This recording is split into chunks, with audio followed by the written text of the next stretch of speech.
Hello, it's James here, and happy International Tuba Day. However, today I'm not only going to be celebrating the greatest instrument ever created, but I'm also going to be looking back at all of the games that I bought during the month of April. In fact, there aren't very many, so I'm actually going to be including digital games as well. I did a bit more saving in April, so I didn't get quite as many games. Nevertheless, we're going to start with Sonic Adventure 2 Battle. Now this is not a great game. I'm not entirely sure if I'm properly justified in saying that though. I played the first level, that was alright I guess. The second level was just a really easy boss fight.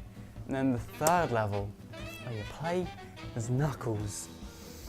Basically the Knuckles levels are you flying around a sort of more open area and you have to try and find 3 pieces of the Master Emerald. There is a radar to help you find them, but it's useless. I literally spent over an hour trying to find the last piece, and every time you go back to it, it resets everything. Everything is completely random. I literally spent an hour and 10 minutes on that one level and I didn't even complete it.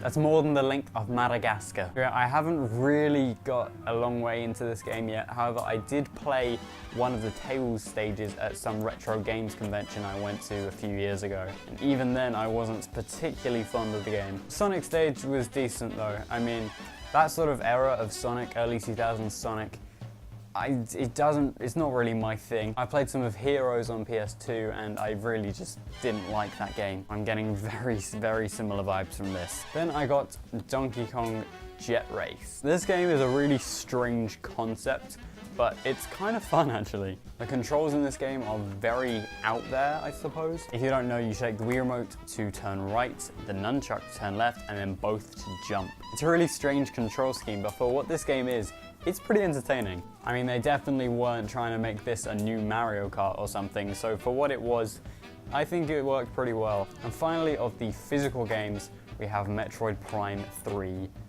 Corruption. That's the subtitle for that one. Now that I have this, I actually have all 3 Metroid Prime games that are out at the moment. Of course, we're still waiting for information on 4, but if this is anything to go on, then that game should be brilliant. I played quite a bit of the first Metroid Prime, not very much of the second, but those games are really good. Some of the must-have GameCube games if you have a GameCube. But out of the trilogy, I think this is probably my favorite. GameCube controls feel really dated. The aiming is not ideal, and so aiming with motion controls actually works really well for this. I mean, I'm generally a fan of motion control Wii shooters. For instance, GoldenEye 007 is really good, Tomb Raider Anniversary is a pretty solid game, and Resident Evil 4 on the Wii is one of my favorite games of all time. And this is an excellent motion control shooter. I think this can go for all of the Metroid Prime games, but stuff like the atmosphere and the enemy design and all the design of everything is so well done. And over the last couple of weeks, this is a game that I've just kept coming back to. Finally, quite a lot of my money last month actually went to digital Switch games, both of which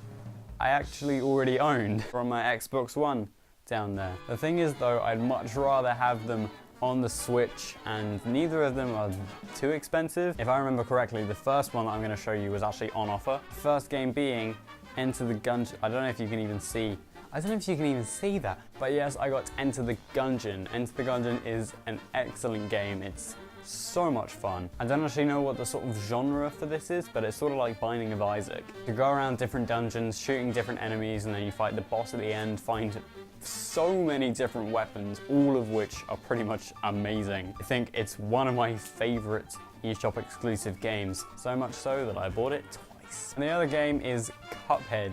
Cuphead is, oh my god, it's such a good game. It's so challenging, but god is it rewarding. I really love the whole 1930s cartoons aesthetic it goes for, and the soundtrack is easily my favorite video game soundtrack of all time. Actually, when I had this game on Xbox, my friend Owen pretty much beat all of the bosses for me. It wasn't good. However, on the Switch version, I've actually managed to get further than we did on the Xbox version, by myself. I don't know if it's just because I've got better at video games since then or because I like the controller more, but none of that matters because Cuphead is a brilliant game. So those are all the games that I picked up in the month of April. But please tell me what games you picked up in the comments below. So yes, thank you guys so much for watching this video. If you enjoyed it, please leave a like and subscribe down below. If you want to follow me on Instagram and Twitter, they're linked in the description. And I hope to see you all in the next video.